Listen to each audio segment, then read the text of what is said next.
Detik-detik calon mempelai wanita muncul, batal menikah dengan pria Palembang dan berikan klarifikasi.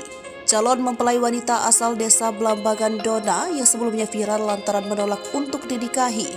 Pria asal Palembang akhirnya memberikan klarifikasi Kamis 29 Desember 2022. Ia akhirnya tampil di hadapan publik, didampingi oleh Kapolsek Pengandonan Oku AKP Dwi Hendri bersama Babinkam Timmas, kepala desa dan tokoh masyarakat serta pihak keluarga.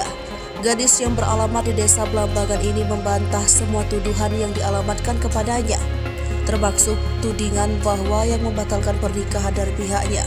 Ia mengungkapkan alasan mengapa dia gagal menikah dengan calon mempelai pria asal Palembang yang ia ketahui bernama Anjas.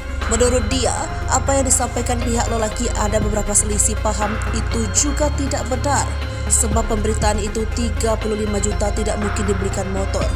Ia juga mengaku jika soal mahar sudah dikembalikan ke pihak calon mempelai pria.